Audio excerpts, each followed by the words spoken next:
What are INFJs? Well, it's one of the 16 personality types as per the Myers-Briggs Type indicator publications and is considered to be the rarest type of them all.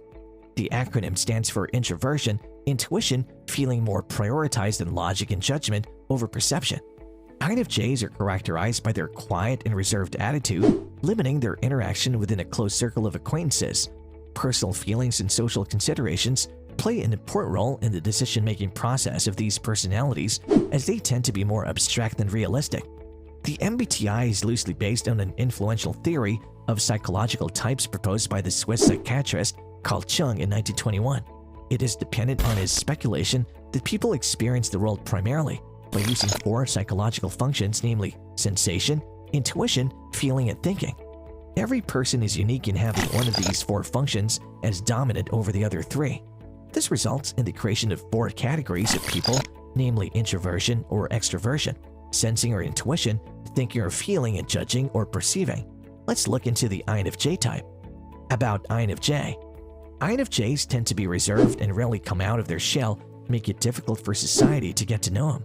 They possess an unusually rich inner life, but don't tend to share their reactions except with a few they trust. Because of their vulnerability due to their oversensitive nature, INFJs can be hurt rather easily by others' actions, which is one of the reasons behind them opting to be private people. People who may have known an INFJ for many years may still be surprised to discover new sides of their personality emerging. However, INFJs must not be considered inconsistent. Instead, they tend to be very consistent and value integrity over callousness. Their personalities happen to be very convoluted and complex, which at times may be puzzling to even them. INFJs focus on a variety of possibilities and evaluate them in terms of values and come comparatively easily to decisions. A small number of this type, about 1%, is regrettable since INFJs have an extremely strong drive to contribute to the welfare of others and genuinely enjoy helping their fellow man. This type is characterized by having a great depth of personality, but they can also be very complicated to understand. INFJs try to understand other people and deal with complex issues and people. As students, INFJs are usually very excellent achievers who exhibit unostentatious creativity. They consider their work as their responsibility and hence take it very seriously and strive to enjoy the academic activity. They may exhibit qualities of over-perfectionism and put extra into a task than what is expected and justified by the nature of the task. However, they're not born to be leaders, but will rather choose to quietly exert influence from behind the scenes. INFJs like to please others with their actions and tend to contribute their finest efforts in all situations. They prefer intermixing and enjoy being amicable with society, finding conflict extremely disagreeable and potentially destructive. They have strong imagination power and create vivid imaginations both in memory and intuition, culminating in them being seen as mystical by the others. Strengths and weakness. INFJs hence have a certain set of strengths which differentiate them from other personalities. These include being private, serious but emotional at the same time, warm, intense, passionate, sensitive, and quiet leaders, possessing a great depth of personality described as mysterious and increasingly complex, leading to confusing even the person himself. They are also multifaceted, patient, understanding, abstract, very independent, artistic, and authentic, having their view of the world and way of doing things. Despite the array of strengths, INFJs are also plagued by a series of weaknesses that hinder them in their daily life. Their bigger problems is that their selfless nature can betray them and override their sharp intuition, causing them to be manipulated into undesirable activities by others. Surprisingly cold at times for a feeler, extremely private, not allowing anyone to butt in, having difficulty in performing leadership roles, feeling unwelcome as well as being misunderstood perfectionists. So, how does an INFJ muster his strength? One way of being strong is by never getting weak. That means nipping the problem causing people in the butt. How does he do that? The technique is called slamming the door. What's slamming the door? As per the English Oxford Dictionary, slamming refers to closing a door with unnecessary force, usually an indication of pent-up anger. It means to cut off an offending person from one's life and is very common with INFJs as they tend to sever relationships with greater frequency than other personalities owing to their overly sensitive nature. They tactfully block out their emotions and convince themselves that the individual doesn't have an existence in society anymore. The aim is to demote the person from the position of a revered friend to that of a stranger amongst the 8 billion people residing on Earth. The dominant psychology behind this act is that actions by strangers, notwithstanding however reckless and inhumane they may be, are expected to cause less emotional stress in one's life than some close friend or relative. One important factor about the slamming the door act is that it's not motivated purely by hatred against a person. Rather, it is barely a means of self-protection and self-healing after a perceived toxic relationship. The INFJs try to diminish the person's importance to nothingness to be able to look forward to a day devoid of toxicity. Why do they slam the door?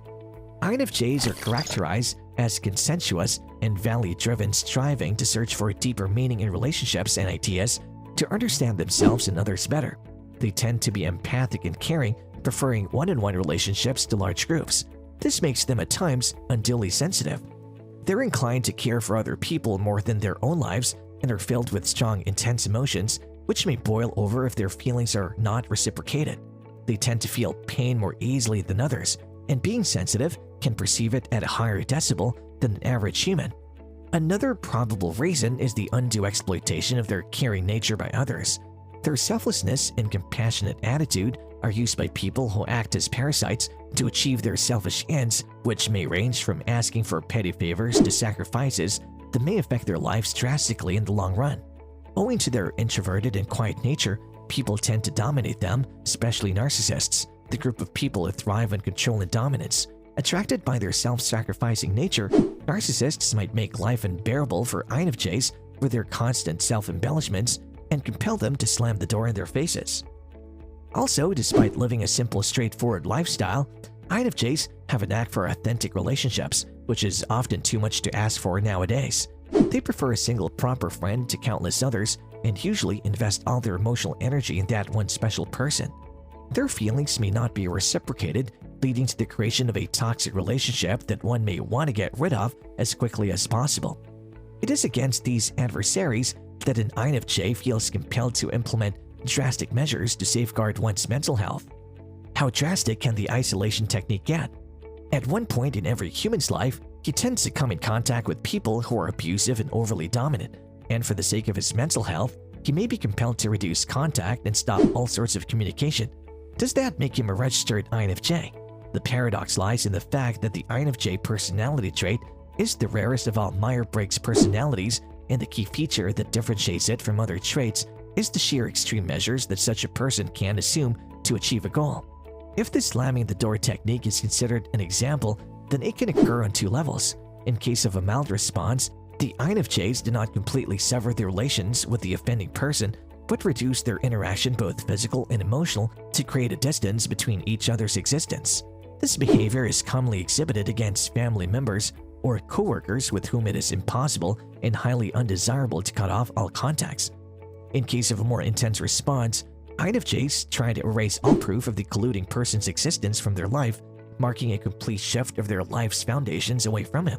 It can involve, but is not limited to, deleting a person's pictures from one's phone gallery, unfollowing them on social media, and childish acts of pretension that their existence was never real.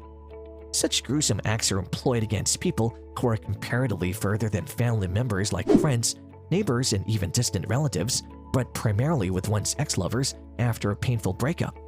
A complete breakup from a person with whom close bonds were shared formally may seem a bit too aggressive and heavily-handed for many, especially when there may be a fair chance of reconciliation after a dialogue. However, most INFJs don't exhibit this way of thinking. Even though the people exhibiting this rare personality oversee frequent breakups, a policy like slamming the door is usually put in place after a long period marked by tolerance and reconciliation. So, have you slammed the door at someone because he was annoying? What emotional abuse did you have to cope with? Comment below. As always, like and share this video and subscribe to our channel for more updates on psychology.